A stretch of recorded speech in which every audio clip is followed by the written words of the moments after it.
Hello everyone, मैं हर्षित आप सभी का स्वागत करता हूं आपकी अपनी टेक्निकल पाठशाला में।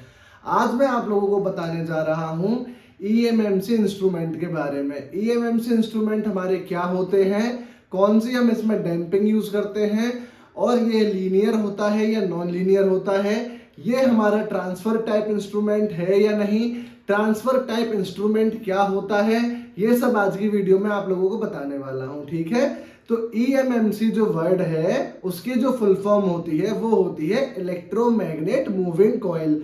इससे पहले मैंने आपको दो इंस्ट्रूमेंट पढ़ाए थे। सबसे पहले मैंने आपको बताया था पीएमएमसी मीटर। पीएमएमसी में मैंने आपको क्या बताया था, एक परमानेंट मैग्नेट है हमारे पास और एक कॉइल है जो किस नेचर की है, मूविंग नेचर की है। वहीं उसके बाद मैंने आपको बताया मूविंग आयरन इंस्ट्रूमेंट। फिर मैंने आपको बताया आज जो मैं बताने जा रहा हूं ईएमएमसी इंस्ट्रूमेंट। तो ईएमएमसी इंस्ट्रूमेंट जो होता है वो इलेक्ट्रोमैग्नेट मूविंग कॉइल होता है। सबसे पहले तो आपको ये जानना है कि जो ईएमएमसी है इसके अंदर हम लोग क्या कर रहे हैं, कंप्लीटली परमानेंट मैग्नेट नहीं ले रहे हैं। क्या ले रहे हैं, इलेक्ट्रोमैग्नेट ले रहे हैं। यानी कि इसमें इलेक्ट्रिकल और मैग्नेटिक दोनों के हम क्या करेंगे, इलेक्ट्रोमैग्नेट मूविंग कॉइल जो है इसकी क्या है, फुल फॉर्म है। वहीं पीएमएमसी की फुल फॉर्म हमारी क्या थी, परमानेंट मैग्नेट। यानी कि वहां पर जो मैग्नेटिक फील्ड हमारा प्रोड्यूस होता था वो बहुत हाई अमाउंट में होता था। यहां पर जो हमारा मैग्नेटिक फील्ड है वो पीएमएमसी मीटर के अकॉर्डिंग क्या होगा, कम होगा। अब ऐसा क्यों हम लोगों ने किया, हमारा जो पीएमएमसी मीटर था वो सिर्फ डीसी को मेजर करता था। उसका पहला डिसएडवांटेज ये था। ठीक है, दूसरा वो सिर्फ हमारा क्या करता था, वोल्टेज और करंट को ही मेजर करता था। उसके बाद हम लोगों ने क्या बनाया, एक क्या बनाया, मूविंग आयरन इंस्ट्रूमेंट।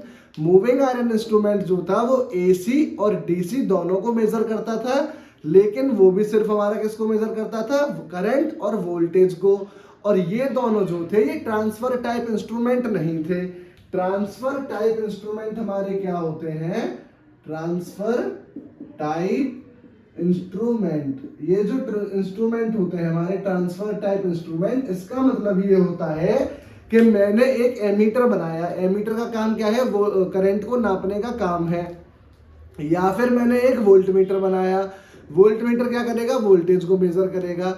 अब जो ट्रांसफर टाइप इंस्ट्रूमेंट है वो इस तरीके से बनाए जाते हैं कि जब मुझे करंट मेजर करना है तो मैं उसको एमीटर की तरह यूज कर लूंगा, जब मुझको वोल्टेज मेजर करना है तो मैं उसको वोल्ट मीटर की तरह यूज कर सकता हूं, अगर मुझे पावर मेजर करनी है तो मैं उसको वॉट मीटर की तरह यूज कर सकता हूं। इस तरीके से हम लोग क्या करते हैं, इसको इंस्ट्रूमेंट को बनाते हैं। इन्हीं तरीके के इंस्ट्रूमेंट को हम लोग क्या बोलते हैं, ट्रांसफर टाइप इंस्ट्रूमेंट। अगर एक फॉर्म से दूसरे फॉर्म में हम किसी इंस्ट्रूमेंट को ट्रांसफर कर पाए, या फिर ये कह लीजिए कि एक ही इंस्ट्रूमेंट से हम अलग अलग चीजों को अगर मेजर कर पा रहे हैं, उसी इंस्ट्रूमेंट को हम लोग क्या बोलते हैं, ट्रांसफर टाइप इंस्ट्रूमेंट हम उसको बोलते हैं।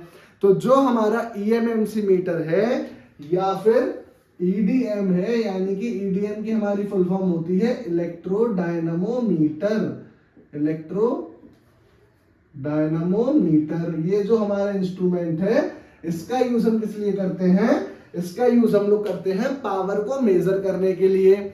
अभी जब मैंने आपको पीएमएमसी मीटर बताया था तो मैंने आपको बताया था कि उसमें हम लोग एडी करंट डैंपिंग करते थे।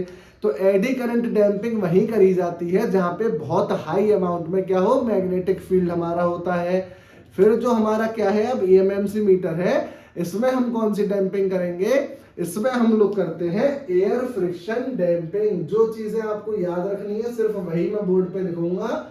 आपको इसमें कौन सी डैंपिंग करनी होगी, air friction damping is used. तो एयर फ्रिक्शन डैंपिंग का हम इसमें यूज करेंगे।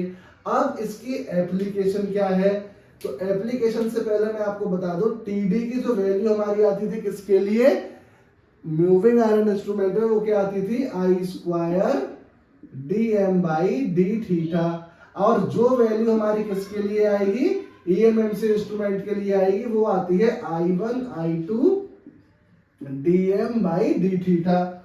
यही हमारी होती है हाफ, सॉरी ये हाफ होता है, half I1 square dm by d theta, और ये होगा half I1 I2 dm by d theta. ये जो है हमारा, ये किसके लिए है, ये था हमारा मूविंग आयरन इंस्ट्रूमेंट में। और ये जो मैंने निकाली है डिफ्लेक्टिंग टॉर्क की वैल्यू किसमें है, ये है हमारी ईएमएमसी मीटर या फिर इलेक्ट्रोडायनामोमीटर में। तो अगर आपसे कोई पूछता है कि ईएमएमसी मीटर या फिर इलेक्ट्रोडायनामोमीटर इन मीटर से कैसे अलग है, तो आपको हमेशा अपने दिमाग में सिर्फ ये पॉइंट रखना है। सबसे पहले जो आप उसको बताएंगे कि जो हमारा ईएमएमसी मीटर है या इलेक्ट्रोडायनामोमीटर है वो एक ट्रांसफर टाइप इंस्ट्रूमेंट है। सॉरी, ये जो आपका 2023 वाला एसएससी जेईई का एग्जाम हुआ है, हर शिफ्ट में आपसे ये क्वेश्चन पूछा गया है कि ट्रांसफर टाइप इंस्ट्रूमेंट हमारा कौन सा होता है। 4 ऑप्शन आपको दिए थे, PMMC meter, moving iron meter, EMMC meter और एक और कुछ दे रखा होगा। तो ईएमएमसी मीटर के नाम से भी आपसे पूछा जा सकता है और ईडीएम के नाम से भी आपसे ये पूछा जा सकता है। दूसरा, इसमें डैंपिंग कैसे हम लोग करते हैं, हमेशा याद रखिएगा जहां पर भी बहुत हाई अमाउंट में मैग्नेटिक फील्ड होता है वहां पर ही हम लोग एडी करंट डैंपिंग का यूज करते हैं।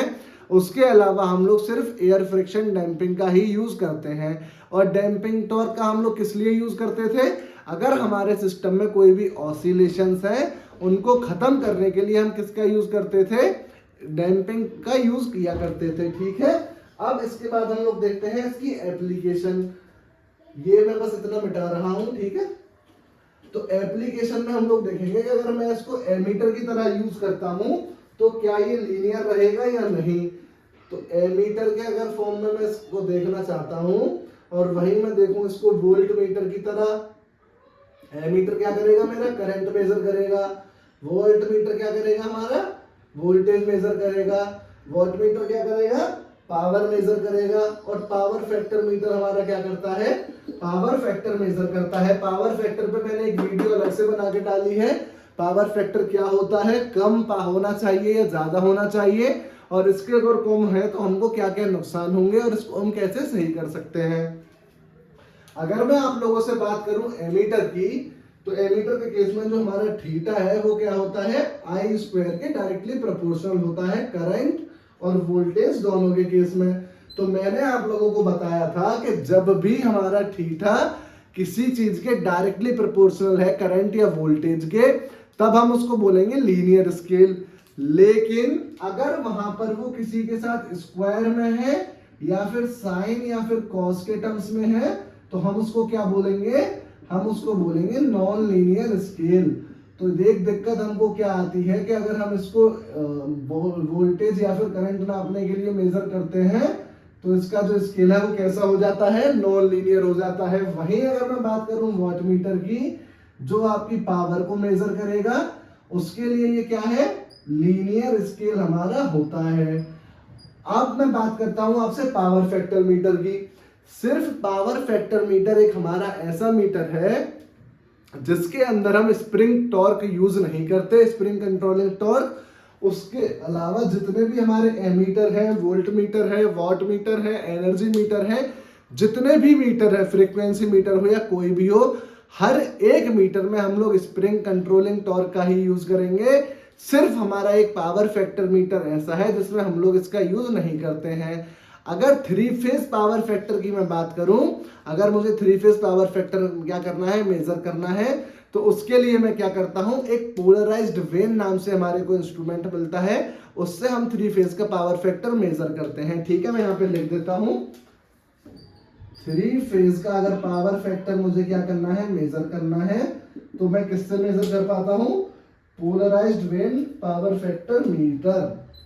Polarised vane power factor meter, इसका यूज करके हमेशा आपको याद रखना है, अगर 3 फेज का पावर फैक्टर मुझे निकालना है तो मैं पोलराइज्ड वेन का यूज करता हूं। उसकी हेल्प से हमको क्या मिलेगा, हमारा पावर फैक्टर फाइंड आउट कर सकते हैं। पावर फैक्टर मीटर में हमारी मूविंग कॉइल होती है, एक क्लोज्ड कॉइल होती है।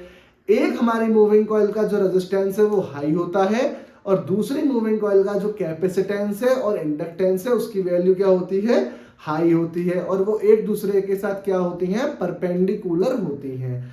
तो आज की क्लास में सिर्फ आपको ये याद रखना है कि इलेक्ट्रोडायनामोमीटर जो हमारा होता है वो ट्रांसफर टाइप इंस्ट्रूमेंट होता है, यानी कि जो मीटर मैं करंट नापने के लिए यूज कर रहा हूं उसी से मैं वोल्टेज भी नाप सकता हूं, पावर भी नाप सकता हूं, बाकी की चीजें भी मैं उससे मेजर कर सकता हूं। स्केल हम लोगों को ध्यान में रखना होता है कि वो लीनियर है या नॉन लीनियर है।